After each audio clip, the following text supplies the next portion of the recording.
Di video ini, saya akan menjelaskan tentang Listeria monocytogenes. Pembahasan yang kita bahas yakni pendahuluan, morfologi, karakteristik pertumbuhan, patogenitas, diagnosis, dan terakhir yakni pengobatan. Sebagai pendahuluan, jadi bakteri ini merupakan bakteri gram positifnya. Jadi dia kalau dilakukan pewarnaan gram, dia warnanya ungu. Kemudian dia merupakan bakteri anaerob fakultatif. Ya, fakultatif itu artinya dia tidak mutlak ya. Jadi kalau anaerob berarti dia lebih cenderung memilih dalam kondisi yang tidak ada oksigen. Tapi kalau ada oksigen ya dia masih bisa untuk tumbuh. Kemudian dia non spora, tidak membentuk spora. Kemudian dia motil ya, bergerak artinya di mana dia memiliki flagella di sepanjang tubuhnya. Namanya flagella petrithecus. Listeria juga diketahui sebagai bakteri listeriosis. Ini nama penyakitnya ya. Namanya listeriosis, di mana banyaknya jenis penyakit yang ditimbulkan serta terkontaminasi oleh hewan dan manusia. Beberapa penelitian menunjukkan bahwa 1-10% manusia mungkin memiliki bakteri Listeria monocytogenes di dalam ususnya masing-masing. Sedikit ya presentasinya. Kalau Escherichia coli yang semua manusia ada itu ya, flora normal yang ada di dalam tubuh kita gitu. Bakteri ini kisaran hidupnya luas. Artinya apa? Bahwa bakteri ini tuh bisa ditemukan di mana saja ya, di tanah, di tanaman, di hewan ternak, termasuk di manusia juga bisa ditemukan ya. Karena tadi disebutkan 1-10% kan ada di dalam manusia. Morfologi sedikit ya. Dia termasuk dalam famili Listeriaceae gitu ya. Genusnya Listeria, spesies Listeria monocytogenes. Ciri morfologinya tadi sudah gram positif, bentuknya kokobasil ya. Jadi seperti E. coli, jadi dia bukan 100% batang, jadi gabungan antara basil sama kokus bulat namanya kokobasil gitu ya. Bakteri anaerob fakultatif sudah dijelaskan, motif dan bergerak menggunakan flagella, tidak membentuk spora, bersifat patogen oportunistiknya. Ini artinya dia itu flora normal. Flora normal yang ada dalam tubuh kita kan sudah disebutkan di awal. Tapi dalam keadaan tertentu, kalau ada kesempatan, opportunity kan artinya kesempatan. Jadi bakteri ini flora normal dalam tubuh kita, tapi kalau ada kesempatan di mana misalnya tubuh kita itu sistem imunnya drop ya, turun, bakteri ini bisa menyebabkan penyakit yang disebut dengan patogen oportunistik seperti itu. Dapat hidup di suhu 4-10 derajat yang ekstrim. Ini yang harus digarisbawahi ya. Beberapa bakteri patogen itu dia tidak dapat tumbuh pada suhu seperti suhu tubuh manusia kan optimalnya 37. Di bawah 37 itu biasanya dia pertumbuhannya lambat. Tapi beda sama Listeria monocytogenes ini, dia dapat tumbuh di suhu lemari es, kan ini suhu lemari es ya. Jadi kalau ini beberapa penelitian menyebutkan bahwa bakteri ini sering mengontaminasi pada makanan seperti ayam ya. Ayam dilakukan di freezer itu ayam potong dan sebagainya itu yang disimpan di freezer di swalanya itu masih bisa ditemukan bakteri Listeria monocytogenes. Mempunyai dinding sel yang tipis yang terpisah dengan membran plasma membentuk biofilm ya, artinya dia bisa mensekresikan kapsul dan lapisan lendir yang terbentuk pada permukaan makanan. Karakteristik pertumbuhan, dia merupakan bakteri yang toleran terhadap asam ya. Jadi kalau masuk ke asam lambung dia masih bisa hidup ya.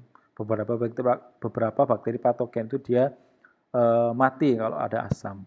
Kemudian zat toleran. Zat toleran kan kondisinya hipertonik. Beberapa bakteri patogen itu umumnya itu dia hidup di kondisi isotonik. Kalau hipertonik bakterinya mati. Ini beda ya. Jadi ada sifat khusus pada bakteri ini. Yang pertama tadi kan dia tahan terhadap suhu ya, suhu ekstrim 1-4 derajat Celcius dia masih bisa tumbuh, 15 dia masih bisa tumbuh, dia kondisi asam masih bisa tumbuh, kondisi toleran asal ya maksudnya hipertonik itu dia masih bisa tumbuh juga, tapi dia tidak membentuk spora ya.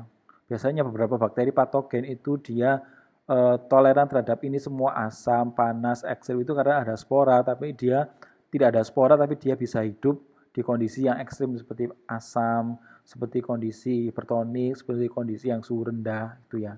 Itu yang sifat khas dari Listeria monocytogenes.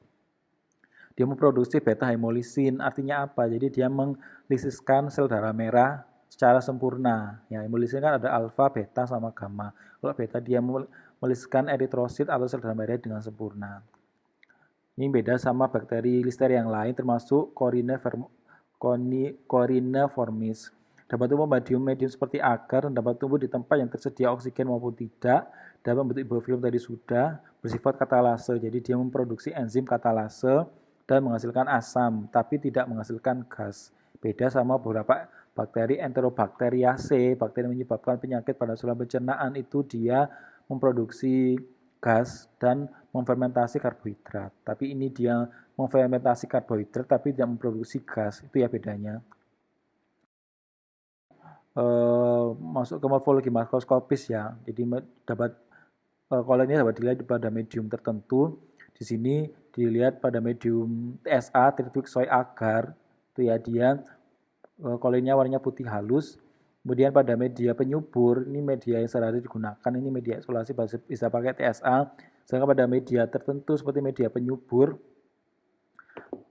blood agar itu dia tadi ditemukan dia beta hemolisis ya. Jadi dia melisiskan sel darah merah secara sempurna. Jadi blood agar dia beta hemolisin. Kemudian pada media selektif sama diferensial seperti aloe ini ya. Aloe ini merupakan agar Listeria, Otavian dan Agostini yang menemukan. Di bakteri ini warnanya koloninya akan berwarna hijau, sedangkan pada media Oxford sama Falcam dia berwarna hitam. Ini pada media selektif sama diferensial. Masuk ke patogenitasnya, dia memiliki protein pada permukaan dinding sel yang disebut dengan internalin. Jadi protein di bakteri ini namanya internalin, nanti akan berikatan sama protein dalam tubuh kita. Berinteraksi kemudian masuk melalui mekanisme fagositosis, di mana bakteri ini kalau sudah masuk dalam tubuh dia menghasilkan enzim listeriosis, di mana membran dari sel inang kita akan lisis ya. Lisis, kemudian bakteri ini akan keluar ke dalam di luar sel tersebut dan siap menginfeksi ke sel inang kita yang lain gitu ya. Melakukan proliferasi perbanyakan dan induksi polimerasi aktif sel penjamu. Masuk ke dalam organ pencernaan manusia bersama makanan serta menyebabkan infeksi, menghasilkan eksotoksin. Jadi eksotoksin toksin yang dikeluarkan oleh bakteri, biasanya berupa protein dan menimbulkan penyakit namanya listeriosis. Ya. Dapat menyerang ke sel yang berdekatan atau menyerang sel yang jauh. Di sini kan gambarnya jauh dibawa oleh sel darah merah yang bisa ke liver, spleen, masuk ke otak. Kemudian mekanismenya sudah dijelaskan kurang lebih sama ya. Listeriosis adalah infeksi virus yang disebabkan oleh perkonsumsian makanan yang terkontaminasi oleh bakteri ini. Kisaran hidupnya luas, tanah, air, sayuran, makanan, maupun pada kotoran hewan dapat ditemukan. Gejalanya demam, nyeri otot, infeksi menyebar ke sistem saraf pusat tadi. Namun pada wanita hamil terdapat gejala misalnya flu, dapat mengalami keguguran karena tadi kan bisa ditularkan melalui plasenta pada ibu hamil. Jadi pada trimester 1 ya atau 2, pertengahan trimester 2 itu bisa mengalami keguguran. Atau pada trimester 3 biasanya dia terdapat kelainan pada bayinya. Diagnosis lab, spesimennya bisa dari darah, cairan cerebrospinal karena dia akan bisa menyerang ke otak ya. Sumsum tulang belakang, ada spleen ini dan feses. Prosesnya sampelnya bisa darah, urin, cairan cerebrospinal, cairan otak atau sumsum tulang belakang dan feses. Pewarnaan gram ya, di mana dia tadi sebutkan dia gram positif, batang, kokobasil ya.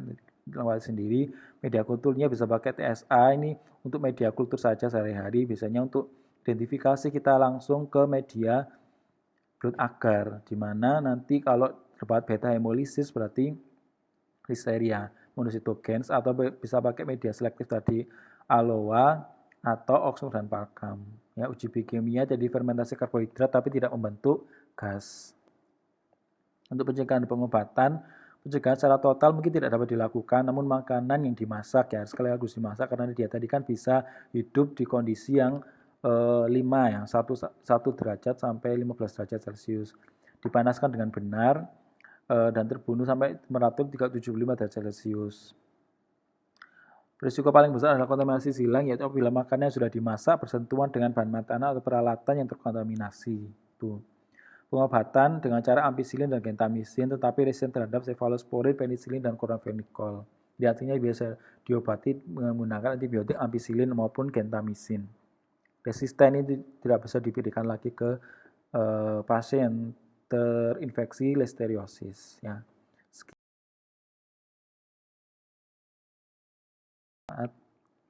Selamat belajar.